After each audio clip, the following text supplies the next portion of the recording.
Buongiorno a tutti, vi parlerò di un luogo dove la sofferenza è tanta, dove lo psicologo ha un doppio mandato istituzionale nei confronti dell'istituzione carceraria, quindi quella di fare diagnosi e sostegno, e poi mandato importantissimo, mandato deontologico dell'ordine degli psicologi, quello di essere al fianco dell'utente.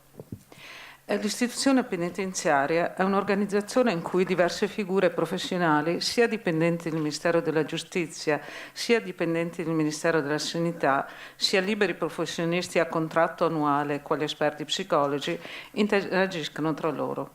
L'ordinamento penitenziario del 75 ha introdotto la figura dell'esperto psicologo ex articolo 80, figura riconfermata dalla legge 240 del 2000. Nonostante questi decreti, eccetera, nonostante queste leggi, la figura dello psicologo penitenziario è ancora una figura vagante all'interno del mondo penitenziario. C'era stata nel 92 una proposta del Presidente Amato di incardinare all'interno dell'istituzione penitenziaria lo psicologo, ma poi questa proposta è stata accantonata. Il decreto legislativo numero 230 del 99 ha disposto all'articolo 8,1 con decorrenza dal 1 gennaio 2000 il trasferimento dall'amministrazione penitenziaria al Servizio Sanitario Nazionale delle funzioni sanitarie in materia di prevenzione ed assistenza ai detenuti ed internati tossicodipendenti. Questi prima erano in carico al servizio interno del carcere. La legge delega 30/11/98, numero 419, delega il governo per la razionalizzazione del Servizio Sanitario Nazionale, articolo 5, riordino della medicina penitenziaria. Così passa anche alla medicina penitenziaria il presidio nuovi giunti. Coesistono quindi in carcere due servizi, uno svolto dall'esperto psicologo ex articolo 80 della giustizia ed uno attuato dallo psicologo del servizio sanitario. Lo psicologo esperto ex articolo 80 che conduce l'osservazione scientifica della personalità, quindi la valutazione psicodiagnostica del detenuto, a cui si può sottoporre oppure no, ma nel caso in cui non si sottoponga non avrà i benefici penitenziari. Per i detenuti condannati o internati al fine di elaborare in equipe un programma di trattamento individualizzato. Equipe vuol dire il presidente dell'equipe è il direttore del carcere, poi c'è l'assistente sociale, poi c'è l'educatore e il comandante del carcere che elaborano un documento che andrà poi alla magistratura di sorveglianza.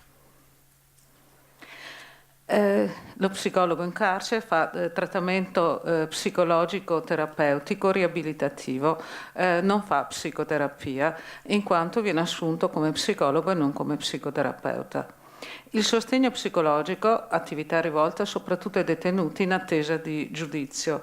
Il consiglio di disciplina integrato, cioè quando il detenuto deve essere isolato dal resto della comunità, devono intervenire due psicologi che nel consiglio integrato stabiliscono se è possibile o no che questo detenuto possa fare i mesi di isolamento. La commissione biblioteca, il gruppo prevenzione suicidi. Questo è un gruppo recente, dato l'alto numero di suicidi che ci sono stati in carcere. Non ultimo, c'è stato anche a livello della dirigenza di Roma il suicidio di una dirigente ex, nostra collega perché psicologa.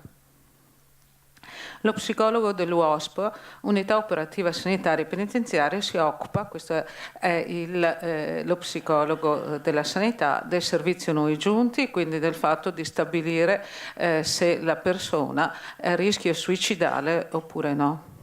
Il che equivale anche all'allocazione. Quando il servizio era del Ministero di Giustizia, lo psicologo faceva le veci del direttore, quindi ordinava all'allora corpo militare degli agenti del servizio di custodia dove allocare il detenuto. L'UOSP lavora anche con i detenuti tossicodipendenti, fa supporto psicologico e partecipa anche al gruppo prevenzione suicidi a cui partecipa l'equipe del carcere, il dirigente sanitario e anche lo psicologo della sanità. Mentre l'esperto psicologo ex articolo 80 dipende dal direttore del carcere e dal provveditore dell'amministrazione penitenziaria che può revocargli la nomina, lo psicologo sanitario dipende dal primario dell'UOSP. UOSP vuol dire Unità Operativa Servizio Penitenziario. Entrambi però lavorano in un'area disciplinare dove spesso si corre il rischio di mettere in atto comportamenti inadeguati che possono sfociare in veri e propri atti contrari all'etica professionale. Sappiamo di una collega che recentemente l'abbiamo vista sui giornali che dava permessi molto facili, ad esempio, ad i mafiosi. Proprio per questo motivo praticamente è sorto l'ordine degli psicologi dell'Emilia Romagna ha chiesto a una società scientifica che è la SIP il fatto di fare le linee guida per lo psicologo penitenziario, linee guida ed etiche che poi sono state approvate dall'Ordine Nazionale. Essendo un lavoro molto delicato, ci siamo sentiti in dovere di fare anche delle linee guida apposta per chi lavora all'interno del servizio penitenziario. Tale codice è stato approvato dall'Ordine Nazionale degli Psicologi. I principi generali su cui si basa la deontologia sono il rispetto dei diritti fondamentali delle persone, come sancito dalla Costituzione italiana e la Dichiarazione universale dei diritti umani, la responsabilità sia individuale che sociale, la lealtà sia professionale che individuale, il mantenimento dell'autonomia professionale, la consapevolezza delle proprie competenze e della propria formazione, che non è richiesta all'interno del Ministero di Giustizia, non c'è l'obbligo di formazione nel contratto che noi firmiamo. La promozione del benessere psicologico.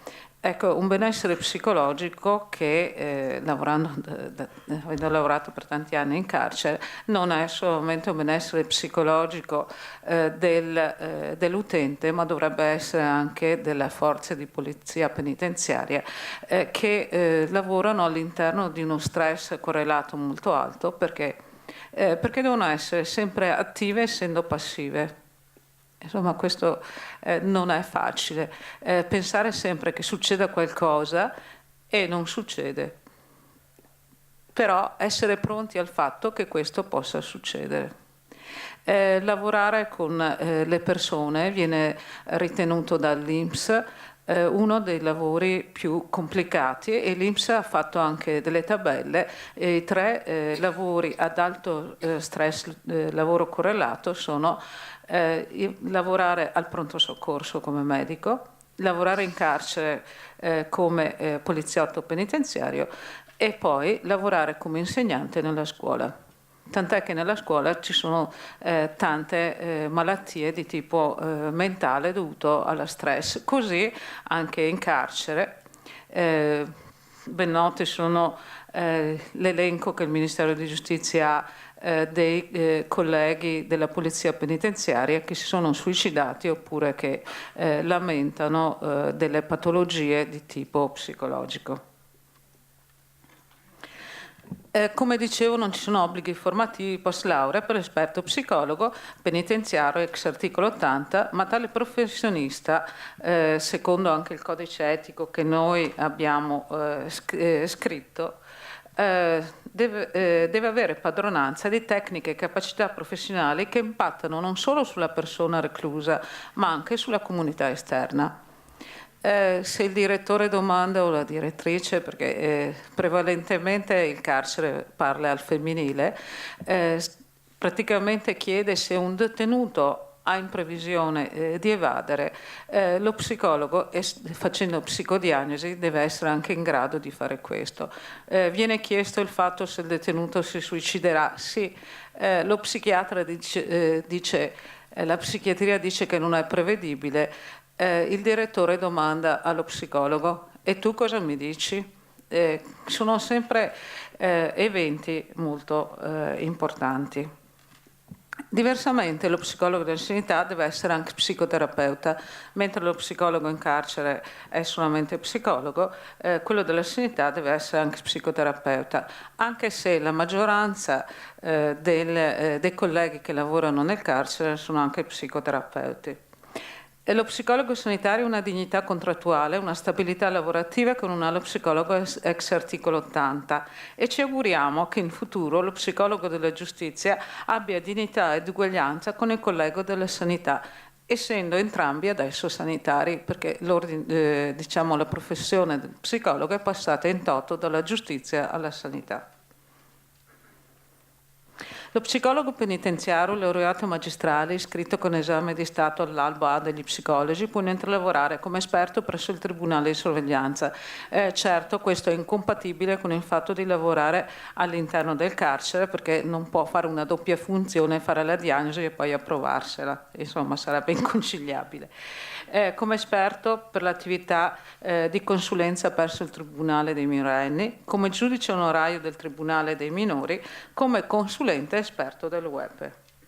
Naturalmente sempre sono cose che vengono contrattualizzate, non sono situazioni di vero e proprio ruolo.